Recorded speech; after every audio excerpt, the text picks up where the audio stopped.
Hello everyone. If your outboard engine does not have an ignition, in other words does not have a spark, and the best and the easiest way is to start checking the ignition system is by checking the stator. This is all the juice that it comes from.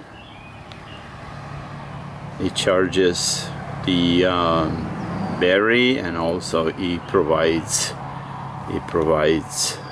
juice for the power pack that actually provides the spark to some other components. So see some other videos by Clean Carburetor that explain and details on how to check this stator. Like us on YouTube, subscribe to our channel, and have a good and safe summer.